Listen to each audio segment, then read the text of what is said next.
Okay, ഇന്നലെ മിനിഞ്ഞാന്ന് എൻ്റെ നമ്പർ ലീക്കായിരുന്നു. അപ്പം നമ്പർ ലീക്കായപ്പോൾ എനിക്ക് ഭയങ്കര ബുദ്ധിമുട്ടായിരുന്നു. എല്ലാ കാര്യങ്ങളും മുടങ്ങിയിട്ടുണ്ടായി. ഞാൻ ഫുള്ള് ബാഡ് അടിച്ചിട്ടിരിക്കുന്ന സമയമായിരുന്നു. പക്ഷെ ഈ നമ്പർ ലീക്കായതുകൊണ്ട് ഉണ്ടായ ഒരു പോസിറ്റീവ് കാര്യം ഞാൻ പറഞ്ഞുതരാം. അതായത് ഇത് കാസർഗോഡ് നിന്ന് വന്ന രണ്ട് ചെറിയ പിള്ളേരാണ്, 10ാം ക്ലാസ്സിൽ പഠിക്കുന്ന രണ്ട് പിള്ളേരാണ്. ഓക്കെ, അപ്പം നമ്പർ ലീക്കായിട്ട് കുറേ മെസ്സേജുകൾ വന്നുകൊടുക്കുമ്പോൾ ഞാൻ ചുമ്മാ അതിലൊരു റാൻഡം മെസ്സേജ് എടുത്തിങ്ങനെ എനിക്കെന്തോ ഭയങ്കര ഇൻട്രസ്റ്റിംഗ് ആയിട്ട് തോന്നി. ചെക്കനൊരു ബിസിനസ് ഐഡിയ പറഞ്ഞു. അതായത് ഒരു ആഫ്രിക്കയിൽ ഉള്ള വാട്ടർ ഹ്യൂമിഡിഫയർ, മറ്റേ എന്തായാലും പറയാം, ജനറേറ്ററിന്റെ ആയിട്ടൊരു ബിസിനസ്സാണ്.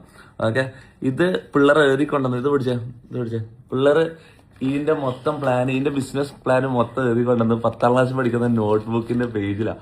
പക്ഷെ ഇത് കാണുമ്പോൾ ഞാൻ ആദ്യം ഇത് കണ്ടപ്പോൾ ഭയങ്കര ചിരിച്ചു. പക്ഷെ ഇവർ ഈ ഐഡിയ ഉണ്ടല്ലോ, മൊത്തം പ്ലാൻ ഉണ്ടല്ലോ, അതായത് ഒരു പ്രോപ്പർ ഹ്യൂജ് ബിസിനസ് റൺ ചെയ്യാനുള്ള ഒരു പ്രോപ്പർ പ്ലാനുമായിട്ടാണ് പിള്ളേർ വന്നിട്ടുള്ളത്. ഇവരെന്ന് പറഞ്ഞാൽ ഇവന് പഠിക്കുന്നതെന്നല്ല ഇൻട്രസ്റ്റ്, ഇങ്ങനത്തെ കുറെ സയൻസിലും കാര്യത്തിലെല്ലാം ഇൻട്രസ്റ്റ്. ഇവന് ഇതിന്റെ ഒരു ഫുൾ മെഷീനും ഇതിന്റെ മൊത്തം ഒരു ബിസിനസ് പ്ലാൻ. അത് നമ്മൾ പുറത്ത് പറഞ്ഞാൽ അത് ലീക്ക് ചെയ്താൽ പിന്നെ ആരെങ്കിലും ഐഡിയ വെച്ച് ബിസിനസ് ചെയ്യും. അതുകൊണ്ട് അതിന്റെ മൊത്തം കാര്യം ഞാൻ പറഞ്ഞില്ല, അതിന്റെ ഒരു ത്രെഡ് ഞാൻ പറഞ്ഞുതരാം. അതായത് ആഫ്രിക്കയിലുള്ള ഈ വാട്ടർ, ഈ കുടിവെള്ളം ഇല്ലാത്ത പ്രശ്നമല്ലേ, അതും കൂടി പരിഹരിക്കുന്ന, പക്ഷെ എന്നാൽ ഭയങ്കരമായിട്ട് പ്രോഫിറ്റ് എടുക്കാൻ പറ്റുന്ന ഒരു ബിസിനസ് മോഡലാണ്. ഓക്കെ, ഞാൻ മൊത്തം ഇതിപ്പോൾ ഇന്ന് ഉച്ചയ്ക്ക് ഇവന്റെ മെസ്സേജ് ഞാൻ കണ്ടു. ഇവനോട് ഞാൻ ട്രെയിൻ കയറാൻ പറഞ്ഞു. ഇവൻ കയറി വന്ന് കാസർഗോഡ് നിന്ന് പിള്ളേർ രണ്ടും ട്രെയിൻ കയറി വന്ന് നമ്മൾ ഇതിന്റെ കാര്യങ്ങൾ മൊത്തം സംസാരിച്ച് ഒരു പ്ലാനാക്കി. ഇതെന്ന് പറഞ്ഞാൽ ഭയങ്കര എന്താ പറയുക, ഒരു വ്യത്യസ്തമായ ഒരു ദിവസമായിരുന്നു. കാര്യം പറയല്ല, ഇത്ര ചെറിയ പ്രായത്തിൽ ഇത്രയും വലിയ ബിസിനസ് ഐഡിയാസ് എന്നെല്ലാം പറഞ്ഞാൽ എനിക്ക് ഭയങ്കര അത്ഭുതമാണ് കേട്ടോ.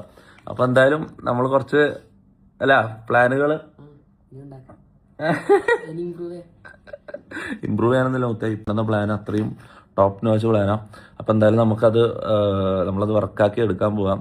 ഓക്കെ, ജസ്റ്റ് എനിക്കിതൊന്ന് പറയണം എന്ന് തോന്നി. കാരണം എന്തെങ്കിലും ഒരു കാര്യത്തിൽ ഇപ്പൊ നമ്പർ ലീക്ക് ആയിട്ട് എനിക്ക് ഫുൾ നെഗറ്റീവ് സംഭവം ഉണ്ടായതാണ്. പക്ഷെ അതിൽ സംഭവിച്ചൊരു പോസിറ്റീവ് കാര്യം ഇതാണ്. അപ്പം ജസ്റ്റ് പറഞ്ഞെന്നുള്ളൂ. ഓക്കെ.